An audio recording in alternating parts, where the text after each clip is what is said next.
Hello, I'm Philip Stoughton. I'm here in Milan and I'm joined by Etienne Graindor from Calypso Networks. Etienne, thank you for stopping by to chat. Thanks. You start by giving me an outline for the presentation that you've just given in the Future Cities session.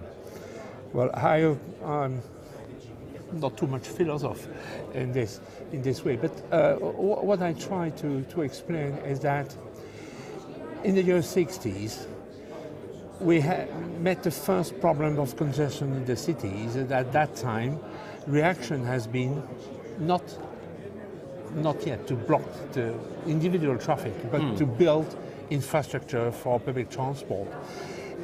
The underground of Milan, of the one of Brussels, are dating of this period. People thought that the metro was something reserved for big cities like Paris, Berlin. No, it was not the case. Cities of 1 million inhabitants can have a metro. But if you build a metro, you don't need to remain or to keep the line on surface. You block the line at the different transit stations with the metro. Secondly, we thought that we have railway infrastructure, why not to use it for urban and suburban purposes? So you had a new offer of transport, integrated different offers dated from the private period up to the end of the war. And people were looking like cat and dog, saying, oh, it's my customer. So now we had to integrate. Right. And that was the first revolution, to integrate the offer and to provide people with commercial proposals like integrated season tickets. Yeah. That was for me the first revolution. Yeah. Now what we see now, and I accelerate the evolution with introduction of a smart card, an NFC telephone and so on, that you have a comeback to the city for economical reason. Yeah. Young people prefer limit their surface to live in it. You have more monoparental families, that's the evolution. And you come back to densify, to a densification to the city, of the cities. Yeah. This means that we cannot just look at the old part of Milan. You don't have car park facilities in buildings. And the streets just offer one or two places in front of the home, of the building. So people say no and think that it's no more a must, it's no more an obligation, it's no more valuable to own a car. Yeah.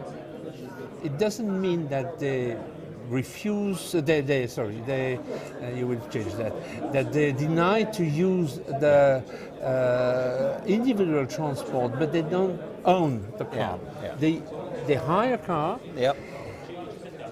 and this means that in the future, and that's what I called in my presentation the second revolution, you are not only in a situation where you integrate the public transport offer, but now you have to integrate the different mode of transport, individual or public. Okay.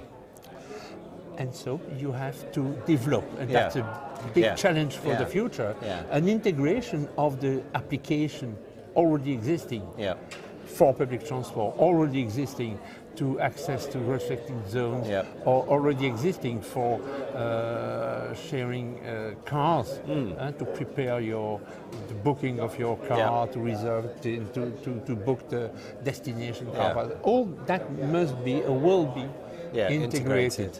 This means that we need more and more smartphones, not because it's an NFC telephone, but because it's a computer. And it's a communication channel. You know, you need to manage your mobility. So that combination of individual mobility and managed through something like a smartphone device. In London, we have bicycles that you can access on your smartphone, and it will tell you where there are spaces and where there are bikes you can pick up and those kind of things. Do you think this change and this demand is more true in old cities like Milan, or do you think it's also the case in the urbanization we see in newer cities, new regions like Abu Dhabi, for example, or in Africa, or where people are moving to It's clear what we urban see environments. in the Emirates. With Wise Media, we can speak about the Emirates. The new cities have large avenues. They have probably a proportion of surface devoted to traffic, which is higher than in what we call old cities like Milan or Brussels. But see what's happened in Dubai. They already built a real underground line for underground. It's a viaduct, but it's fully segregated. They turn that corner, they see the future. It's not the case in Abu Dhabi. Abu Dhabi is still thinking toward road tunnel. Towards road, and they haven't built the cities with public transport already in, which to me for a new city seems quite strange. And with respect to Calypso networks, where do they fit in this ecosystem? Well, Calypso, just remind 2 words, Calypso Networks Association is a non-profit association of Belgian law which follow an European supported project which was Calypso. Calypso represents for the moment some 80 million of cards. Paris, all Belgium, Portugal, a lot of cities in Italy like Milan and so on.